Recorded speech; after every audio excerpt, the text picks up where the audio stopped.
Morning, guys. About 60 degrees here in Oklahoma. Really nice. Rain come through yesterday, day before. Got pretty wet, but we're back to good. So, back on the welding. Been out here for 20-30 minutes or so. Just putting running beads together now. I've said this before, I'm going to repeat it again. You see I have lights here. I've got this light up over here. I like to light my work area up. And even if possible, I like to get a light like this right on my weld area. And make sure your welding hood glass is clean. That one needs to be replaced right now. But I need to be able to see.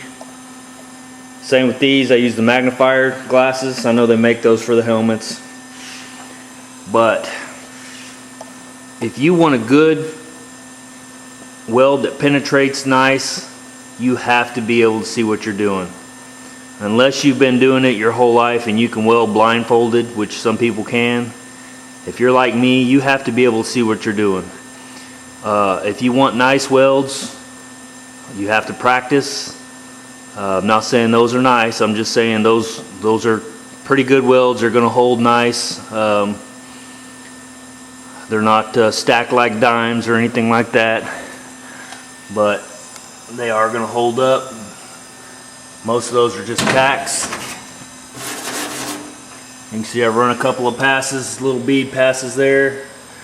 I'm trying to weld a pretty big gap right there, but being able to see that is everything.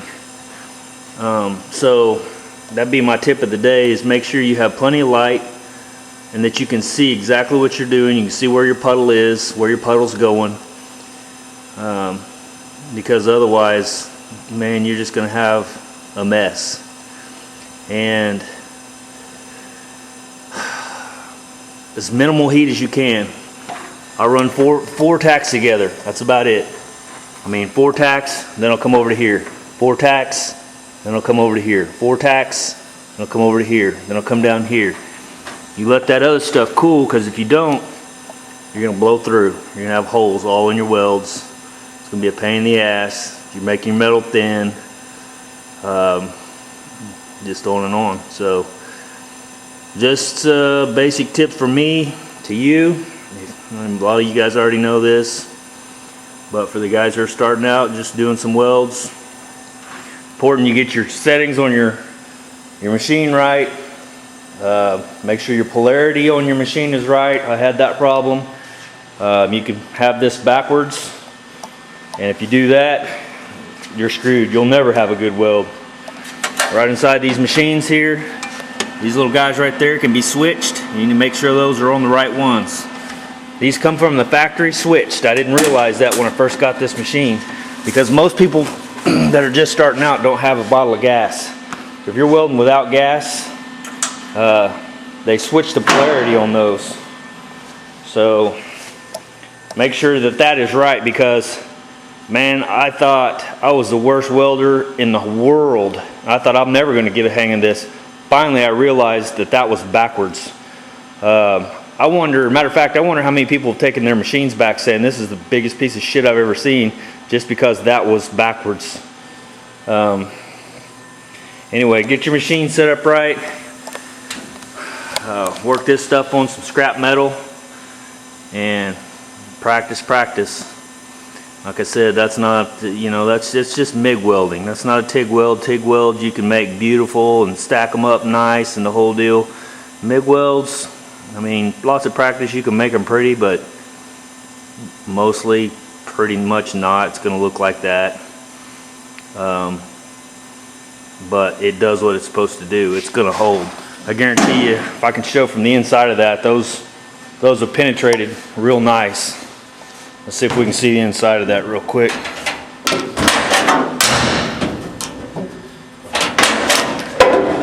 Hang with me before I can get the door open. Yeah.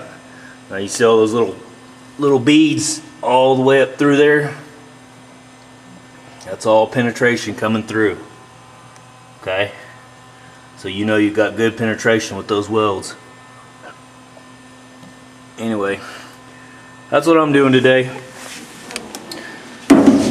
Try to finish this up. And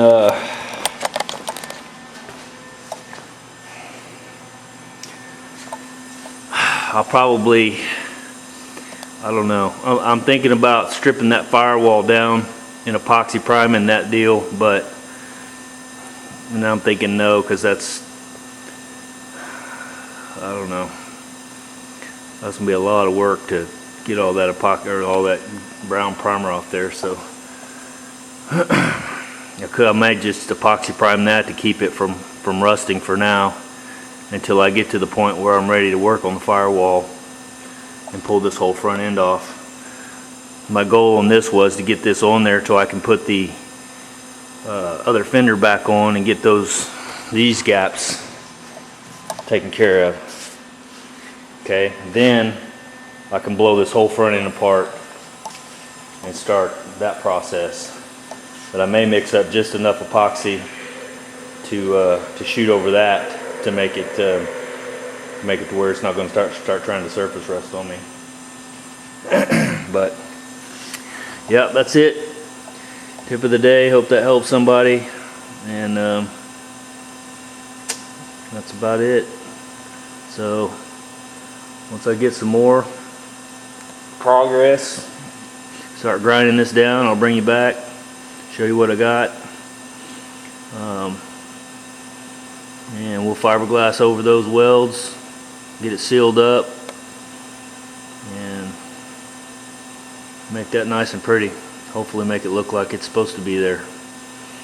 So, alright, and that's about it. I don't know if I told you guys I got my other hinge in, and that's what it looks like. It's a really nice piece. I'm really glad I went ahead and bought that. It's real tight, real nice, works perfect. That's the one I rebuilt, and I still need to cut that off and tack weld on that. But yeah, very nice quality. Real happy with that.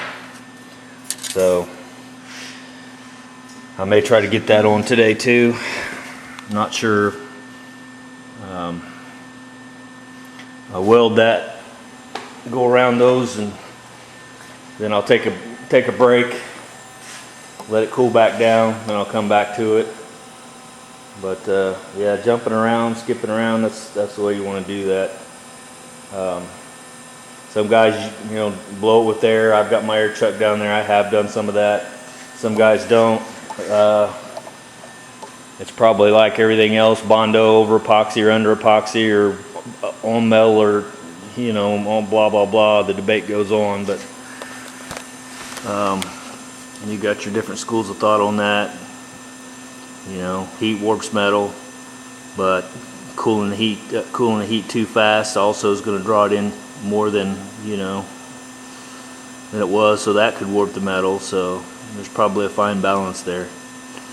A lot of guys just let it air cool, but that takes more time, and if you're like me, you're not very patient, so you don't want to sit around all day waiting for welds to cool. But that's again why you jump around. So I don't have a whole lot of welding time in that right now. It's a lot of welding, but when you jump around like I have, you know, you stitch it up pretty quick. So and you can see my magnet there. Won't somebody ask about that? You can get those at Atwood's or anywhere, and they're fantastic for what I'm doing right there. You don't really have a place to clip the ground to. You can see the ground I've clipped on there, and so I can pretty much put that on any panel wherever I want, and it's a super strong magnet and it works fantastic. So alright guys, that's it for now. Like I said, I'm just going to keep stitching this up, and then I'll start grinding and getting all that done. So I'll bring you back. See you. Alright guys, I'm getting real close. I got most of this stitched up. You can see there all the way around. You know, what's funny is I think I weld upside down better than I do right side up now, which is crazy. Let's see if my light works here. Nope, there it goes. That's upside down. I think they look better upside down than they do up here. But yeah, again, is what it is. These are just to seal this off. I've got a couple holes blew through here. I'll take me a little bit of rod, you know what I always use, a little tiny rod. I'll fill that in real good. Because once those start blowing through, you keep applying heat to that, it just wants to keep blowing away. So you add a little bit of rod in there, and it makes a big difference. Another tip I was going to give you guys, if you're ever going to do one of these plates, just for me to you, leave this side open, because you start seeing smoke coming out from underneath the vents and all kinds of stuff. So what I did, I'll take my little blower here, I'll stick it in here. Well, if you got any flame in there at all, it's going to blow that out. So yeah, just leave this open. This will be the last thing I seal up. That way I can just blow that air all through there. Also helps kind of cool it from the back side. And then I'm going to take a fat piece of rod. I've got that stuff I showed you guys before that I did all the panels in the back and everything with, and I'm going to set it in here, and I'm just going to seal this little bad boy up. So that's how I'm going to finish that off. But still got to finish up under here. I've got a few passes over here. The top is pretty close to done. I'm sure once I grind this down I'll find some spots, but again, it doesn't have to be sealed off perfect, because your short strand fiberglass is going to take care of any pinholes that you got. So I've got a couple little spots down here that I got to hit still, just here and there, but getting close. And then the grinding starts. Get that ground down good and kind of smoothed up some. Again, like I said, it doesn't have to be real pretty, because you're going to put fiberglass over it, and you're going to smooth that fiberglass down real pretty, and then you're going to put a little bit of some rage or whatever you want to put just over that, just to kind of keep it to smooth off the pinholes that you get in your fiberglass. Your fiberglass is pretty porous stuff, and it doesn't sand smooth like your regular fillers do. So you can get it close, but you still, in my opinion, need a little bit of filler to go over your fiberglass, just to make sure you get it nice and smooth and pretty. So hopefully, yeah, we can make that just a nice smooth transition, and we'll be able to move on. I'll be able to get this front fender back on and get those gaps on the sides welded up. And so this is kind of nice. The engine's out. I'm sitting right in the middle there, and it's pretty comfortable actually. So it's kind of nice to be able to weld. That's another thing that you want to. One of the first things I ever learned when I was learning how to TIG weld, the guy that taught me, I worked a machine shop in a hydraulic company, and he taught me how to TIG weld. He said comfort is everything. He said if you're not comfortable, you're not going to put out a good weld. He said you got to have a good spot for your hand to rest. You got to be able to reach your pedal, just all that stuff, and it carried on through this stuff too. I mean, when you're having to wear it weld in an awkward spot, or like when I was up in the trunk having to weld upside down and all goofed up, it's hard to weld like that.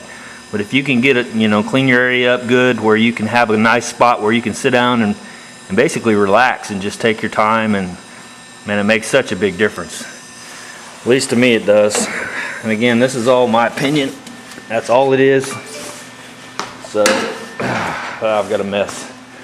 Pulled the beast out so I'd have a little bit more room. Actually took it for a drive around the neighborhood. Still running good. Pretty happy with that. Man, I love this thing.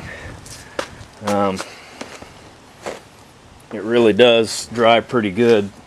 The first gear in it though is pretty much, unless you're climbing up a tree, it's pretty much worthless, because it's so low geared in first gear. Second through fourth is good, but first gear's definitely for climbing.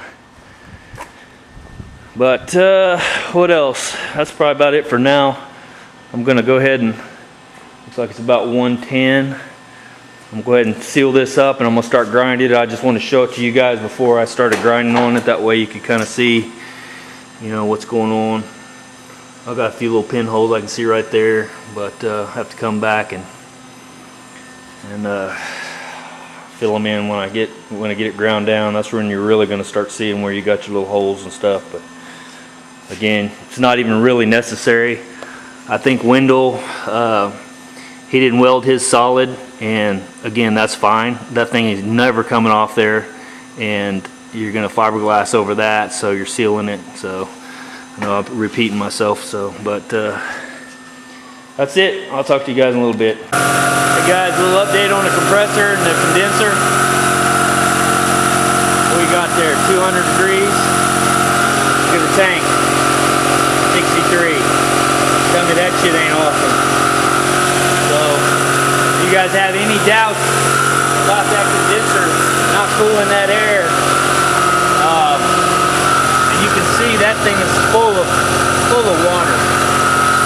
So as it comes through, it catches into that, and it's going to blow it out there when it's done. But that air down there is blowing out at 63 degrees, and that's basically how the temperature outside. Like I said, this sucker is hot. Been running and running and running. And I've had this for a few months now, and I'm still super happy with it. So if anybody's on the fence, it's time to get off. Started grinding this down. That's what I've been doing to make that thing run like that. And it's turning out pretty good. So I got to finish dressing it up, grinding, and so on and so forth. But yeah, not looking too bad. I'll bring you guys back. See ya. Alright guys, I'm going to show you this. This is bleeding off. It should kick out here by itself in a second, and you'll see how much water it's going to put out on my hand. So you live on Minnesota. It automatically pops. Yeah. I did. There it goes. I got a problem with the You see that? Now all that would have been in my tank. So I'm telling you, if you don't have one, get one. See ya. Alright guys. Got tired of laying on my back. I was being lazy because I didn't want to move the car. And my discomfort overcame my laziness, so finally moved the car. Got up in the air where I could get underneath it and weld the bottom up good and seal it up good. So where I'm at now, as you can see the rod sticking down there, I'm filling in that last spot. I saved that for last, the last deal I've got. Then I'll go ahead and take a roll lock disc and smooth most of that up real good, and then it should be done. Only thing I need to do next is basically prime it. Alright, so a little close up under here. Not perfect, but not bad. And like I said, you're gonna run either seam sealer or you're gonna run fiberglass, whatever your choice is, whatever you like to do, and either one would work, or both, whatever you want to do. Plus you got your epoxy, so I still need to grind all that down. But working on this, I just kind of tacked it in there. Now I'll just zip this off real quick with a cut off and go ahead and seal this up good, and that'll be it. So alright, we're getting close. Like I said, I'm just going to buzz it down a little bit and we'll be done. Oh, and it's about 3:30. So I've been working on this pretty much most of the morning, and I think it looks pretty good. And once I get the glass over that, it'll dress up real pretty. So there you go. When I get it all done and everything, I'll shoot one last shot of it, and I don't know how much more I'll do today.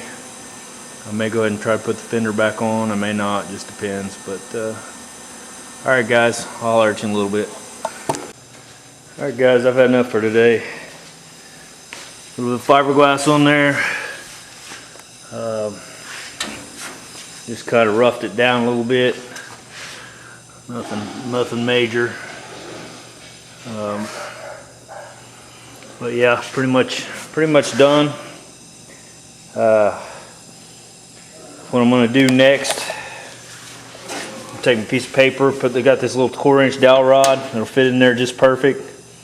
And I'll take me some 80 grit and I'll sit and work that basically and sand that down real nice and smooth. Shoot my epoxy over that, do a little bit of filler work, same, kind of make it nice.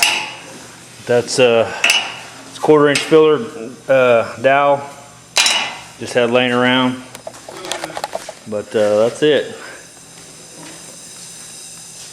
And the light ain't that great over here, but there you go. That was a lot of work, but I think it'll look nice. I mean, I hope the owner likes it. If he doesn't, it's too late and too bad. So, because I'm not cutting it back off. So Daryl, if you're watching, you're stuck with it. All right. Well, that's it for tonight. I'm gonna go in and upload this video, and hopefully you guys picked up some tips and stuff. And I'm done. It's getting dark. It's almost 20 to 6. Got to pull the beast back in. I did get a little bit of primer on. It's too dark. Those hinge areas, I got a little bit of primer on those. I needed to get the primer on that because I'd like to put the doors back on day after tomorrow, but that may not happen. Unless I get a wild hair and want to come back out here tonight, but I don't think I want to, so. Anyway, that's it for me. That'll get me started on getting my fender back on, and now I won't have to worry about whether it's going to be too far forward or too far back. Now I'll know exactly where it's going to be when it's locked down, and I can go ahead and fill my gaps on my door to front fender deal. And that's about it. You guys have a good one. I'll see you the day after tomorrow, probably. And we'll get on with our next little fun project. So talk to you later.